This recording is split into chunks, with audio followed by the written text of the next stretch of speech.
You're listening to Fourth and Inches on Spreaker Web Radio, presented by Bayou State Pawn and Jewelry and Bayou Bark. Now here are the hosts, Nick Lott and Armando Ramirez. And Fourth and Inches is on Friday edition. Welcome to Fourth and Inches on Spreaker Web Radio. I am Nick Lott. He is Armando Ramirez. Week 2 in college football. I wasn't disappointed by anything that I saw. I mean, you had some upsets. You had A&M opening up their SEC, I guess you could call it a career, with Florida coming into town. We'll touch on that a little bit, just giving a bit of a show intro. I'm Nick Lott. He's Armando Ramirez. We talk college football, and a lot of it went down this past Saturday, and a lot is going to happen tomorrow, and we'll get into that as the show goes on. Right. Yeah. A lot of stuff happened this past Saturday in college football. I went to the A&M game. It was very exciting. Very passionate fans were there, and it was by far the best college football game I've been to. Even though not play-wise, but just atmosphere-wise. And it definitely did show that A&M is ready to make the move into the SEC, and that A&M can compete with the SEC. And there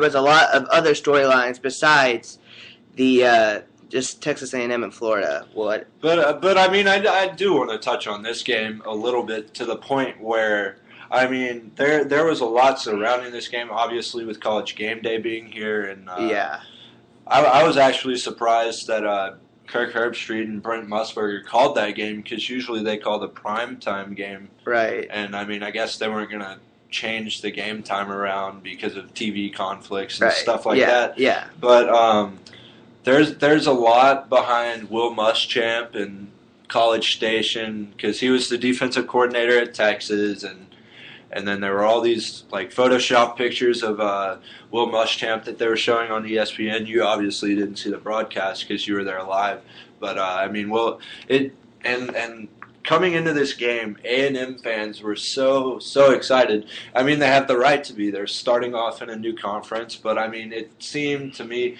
listening to sports radio throughout the week, it seems like they were getting in over their heads. I mean, they had this guy call in to Yahoo Sports Radio in Houston saying A&M was the best team in the SEC. They were going to win the conference. Kyle Field was the best venue in the SEC. Let me stop you right there for a second. Kyle Field holds what? 80. Max capacity. There was 87. 87. Yeah. All right. Bryant-Denny in Tuscaloosa, that holds 105. I'd have to look it up, but over 100,000. Right. Neyland in Knoxville, Tennessee's home, holds 107. Right. Auburn, Jordan-Hare, that's not a big stadium, but I mean it's comparable to Kyle as far as like atmosphere. Mm-hmm. I mean, it gets pretty loud. And then Death Valley, I mean, oh my Lord, dude. And yeah, their games are at night, so those people are just hammered by the time they go in the gates. But right. And I mean, we after I left last week, we touched on this a little bit, and I'm not saying that A&M is to the level of a Death Valley or anything. I'm just saying they have passionate fans, and there are. And I'm not downplaying that. Exactly, we're not downplaying any of these opinions of ours, but we're just saying A&M, they are in a new conference, and they were a little bit overhyped for the conference. I think that, but seeing what we did in the first half, they played very well, and they were ready to come into the SEC and play a good solid Florida team. Now, what happened in the second half, that's a different story. I mean, that's it seems, one of my friends, diehard Aggie fan, I went over to his house after the game, and I just looked at him and I said, well, is this a bit of a repeat from last year? He was like, dude, do not get me started. That's exactly what I was thinking during the game. I was like, when the second half started, and he was just like, I mean, Manziel played He played perfect in the first half. And then the second, he didn't throw. He just ran the ball. He thought his legs could control him, and he thought his legs could win the game for him, and it didn't. And it ended up costing us because on third downs, he wasn't passing the ball. And the defense was doing a great job. The defense was doing a hell of a job. In the second half as well. They had stops in the second half. They only gave up a field goal, if I'm not mistaken, in the second half. And in the first half? No, in the second half. Florida scored a touchdown. Yeah. Well, either way, at the end of the game, they scored a touchdown. But during the third and fourth, the Aggie defense was doing what they needed to do. And the offense just wasn't producing. And the offense was not producing at all. And you can't win in the SEC with just a good defense. You also need a good offense. Well, but from the standpoint of, what was the atmosphere like after the game? Like walking around out of Kyle Field, was it just like, oh man, here we go again? Like we're in for another long season. He's obviously different than Mike Sherman. You saw that in how much he's changed this team over the offseason. Right. When everybody was walking out, everybody was just like, you know what? They played a good game. They played all right. They had a great first quarter, and they stuck in the second quarter, and that's all that. That's all you can boil it down to. So we're basically indifferent. We're disappointed that they lost, but what can you do, right? Yeah, I'm not an A&M fan, so I'm gonna say I was kind of happy to see all that happen. How it played out, and then Texas Tech played Texas State, who beat U of H the week before.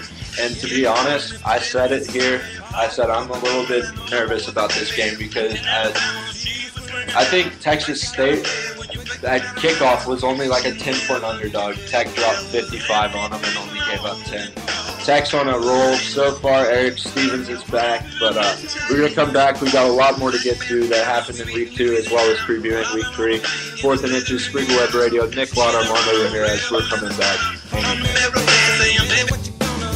Looking down the barrel of a hot metal 45, just another way to survive.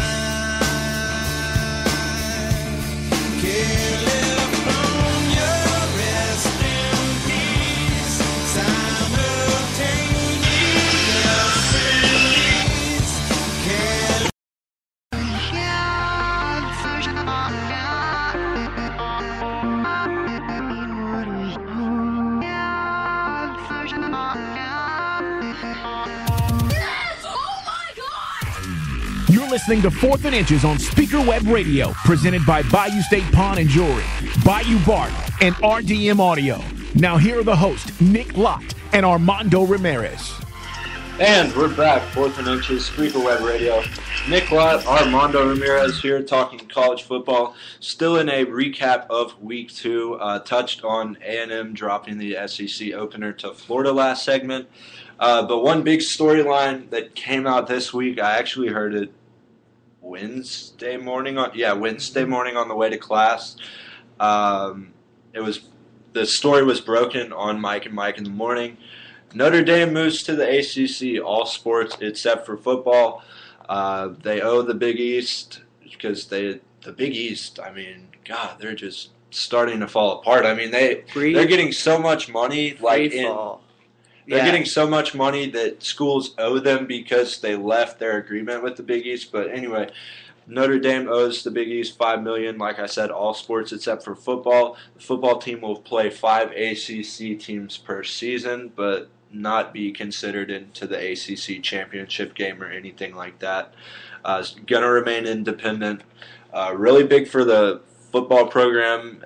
In the standpoint that they will be playing better competition. I say that, but they're taking on Michigan State this week, and Michigan State's number 10 in the country. Okay, so this makes no sense. It's good for Notre Dame because it's the conference realignment and everything, but geographically makes absolutely no sense. Well, it's the Atlantic Coast Conference. Where is Notre Dame exactly? Indiana. Exactly. So, okay, that's Pretty far from the Atlantic Exactly. Coast, but I mean, you say that, but look at all the teams in the Big 12. I know. Look at the Big East. Look at the West Big Virginia's East. way up here. Yeah, I and then know. all the teams are like. I know, but we're just saying that ACC Atlantic Coast Conference. Why wouldn't Notre Dame want to go to? Notre Dame has so many rivalries with Big Ten schools. Why wouldn't they want to go to the Big Ten? Like, why the would Big Ten's already 12 teams? No, well, I know, 10, but like 11 teams. Well, you have so many rivalries in the Big Ten and the Big Ten. Why can I say that? In the Big Ten, you have Purdue, Michigan State, Michigan. Ohio State. It would have been a perfect fit. Indiana. It would have been a perfect fit. That's just my opinion. But they decided to go to the ACC. They play Miami. They play Georgia Tech. Those are Virginia Tech, good team, good football team. I know what I'm saying about Georgia Tech and Miami is that they're rivalries to Notre Dame. They're old rivalries to Notre Dame. So I mean, you still get some rivalries, but some of the older rivalries, the Purdue's and the Michigans and the Michigan. Well, I don't think Michigan State, but the Michigans and the Michigans and or the Purdue's of the world are going to get taken out of Notre Dame's schedule, and it's going to be It's going to be hard. It's going to be hard to let them go, and we're going to want to see those still. And since they have to play 5 ACC teams a year, they're not going to be able to play those teams anymore. It's not going to play out like everybody wants. But I mean, now they have contracts with Oklahoma. They renewed that series, so they're probably going to be playing Oklahoma till for a couple, at least 4 more years or something. So they schedule only out of conference, and their out of conference schedule is pretty full. Right. Because they have contracts with a whole lot of teams. Yeah, right. And God, looking at this past week in football, I mean, there were some big wins and some big losses. One of those losses came to Arkansas at home, who was number 8 in the country at the time. And before I touch on this loss, I was watching Sports Center, and I think Alabama played Western Kentucky. Yeah. And there were Nick Saban met with the media. Nick Saban is a great football coach. He's really good with the media. Very good interviewee, I guess. He basically not had a huge blow up, but blew up, raised his voice at the media. He was saying, all right, y'all are already crowning us national champions, SEC champions. Y'all are already giving us the title when we've only played 1 game. Right. And, I mean, yeah, they beat a good Michigan team, but, I mean, Denard Robinson played absolutely terrible. Let's just get something straight. We all knew that Alabama was going to win that game. There was no doubt. They did it a lot more convincingly than a lot of people thought. But there was pretty much no doubt who was going to win that game. There was no doubt who was the better team before the game even started. So I really was not surprised when I saw that Alabama won by who knows how much. 30, 40. 10, yeah, exactly. So Saban goes on to say, I mean, yeah, we're playing Western Kentucky this week, but I mean, you never know what can happen. We have Arkansas coming in next week. And the guys that host Sports Center, I think it was Kevin Nagandi, said, "Oh, okay, Coach, why not save that for Arkansas?" And the fact that Saban said, "You never know what can happen. We have Arkansas coming in this next week." Arkansas loses to Louisiana Monroe in overtime, and they go from 8th to out of the top 25, which is the biggest drop in FBS history. The most dropped positions in football in college football history, from 8th to out of the rankings. And I mean, I guess I could see where they were going with it, because they did lose to they lost to a subpar team, and they were not good. And I mean, there was a lot of talk. Oh, Tyler Wilson got hurt in the first half. Okay, Tyler Wilson doesn't play defense. Your defense still gave up 31 points. And Tyler Wilson, I read somewhere that he's out, and then I read somewhere that he's questionable, so I don't know.